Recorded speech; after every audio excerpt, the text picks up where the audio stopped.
Yeah, I think Akil broke his nose.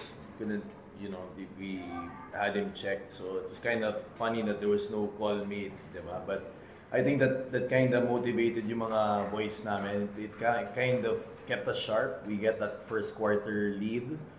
Rain or shine stuff. It's their first game. We know that they're a very very deep talented team.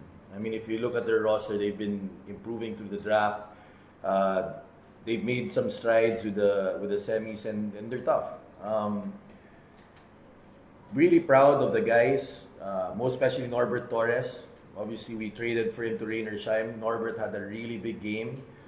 Our bench, obviously, Nu, Bong are the usual suspects here, but even si Jansen played well, Raymond played well. We needed those guys to step up because kulang nga kami, diba? We have 5 guys missing. Coach, today was a completely different story on how Manal fought in comparison to your last game. What was the adjustments made and what was different today? These guys were ready to play from the start. Our coaching staff challenged them, Coach Nan challenged them. We were doing some things in the first half that we shouldn't be doing. So, we want for our program, we want our program where it doesn't matter kung you're old or young, we expect a lot from them, we demand a lot from them. And good in the second half, we were still sharp. It's very hard to face rain or shine. They're well coached by Coach Cheng, they're always pumped. You saw right away from the start, iba yung mga mukha nila. They played very physical at the start. Thanks, Coach. Bong, kanina we were talking about your leadership, lalo na the players are looking to you as one of the veterans. Gano'ng kalaki yung responsibilidad na napunta sa iyo, lalo na you played important almost all the game? Una, pasalamat muna ako sa Panginoon kay Lord Jesus Christ sa magandang binigay na opportunity sa amin. And to answer sa question mo, yun nga, napag-usapan kanina na maraming mga players kasi na out sa team namin, especially si Alain, kaya CB, CJ. So malaking part sila sa team namin. Kaya shoutout sa mga players, sa mga teammates namin na talagang nag-step up sa game na to. Kaya gusto lang talaga namin maglaro, especially for Akil. Kasi isa siya sa lahat ng import na na-experience ko, isa siya yung pinaka talagang grabe magtrabaho sa practice namin. Grabe kami i-push. So, yun yung mga bagay na dapat mong kunin para sa personal na na growth.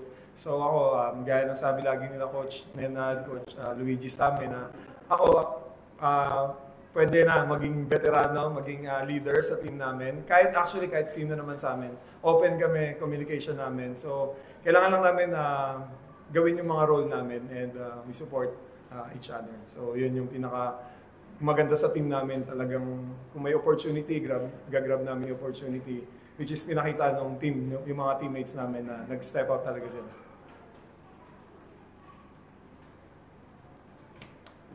We are now opening the floor if the media has any questions.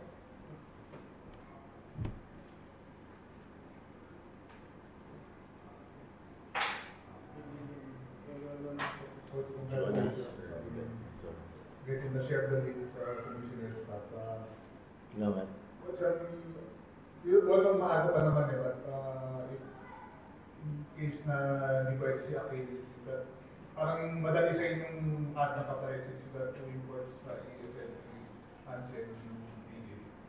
Yeah, they're both ready. I think DJ's a nice guy to have also. I think he's played overseas. He knows the game. He's a different dimension. Akil will play with one leg.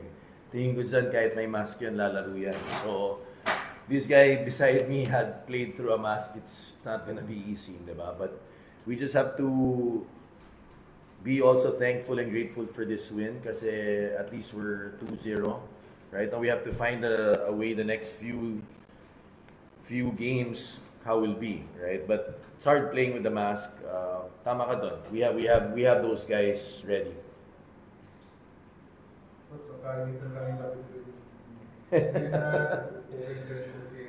Actually, andun in-explain ni Coach Nenad, I think Bo spoke to him. So sabi ni Coach Nenad, parang I'm not talking to you, diba? Tapos, I think kala ni Coach Yeng, from hearing it, sabi niya don't talk to my player. Pero,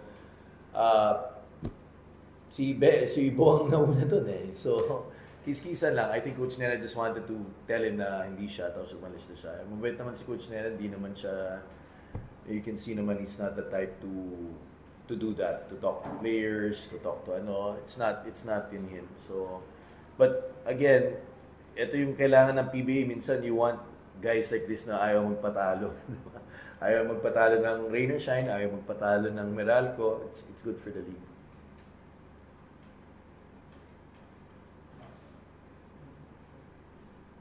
Coach, the next few games, I think relatively with light opponent,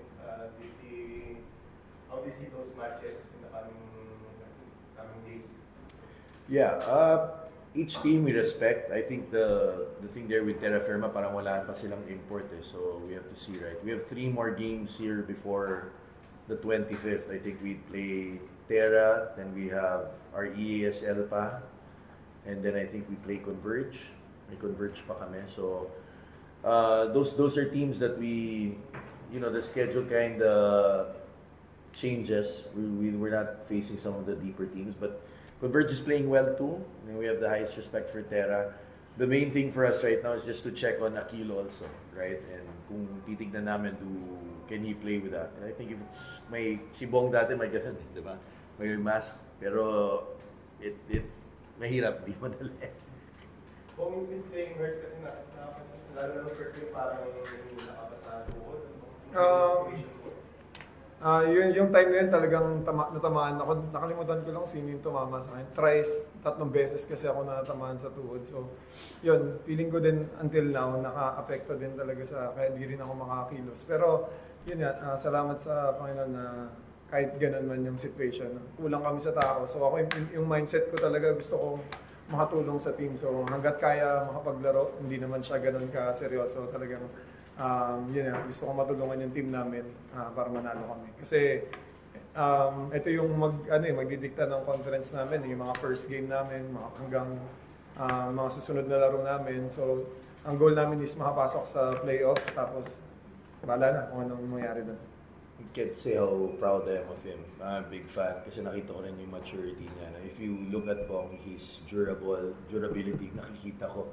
I mean, since we drafted him, I don't remember a game na absent siya. I don't remember a practice he's plays on one leg, bubog he plays. It's nice to have if I'm looking not only as a coach, he's been under Coach Norm, Coach Nenad, me, but very proud of him, big fan. Just seeing the way he goes about every day. Baka lumaki ulo ko na ako. Kailangan mo magka-nap. Kailangan mo magka-family. On the way.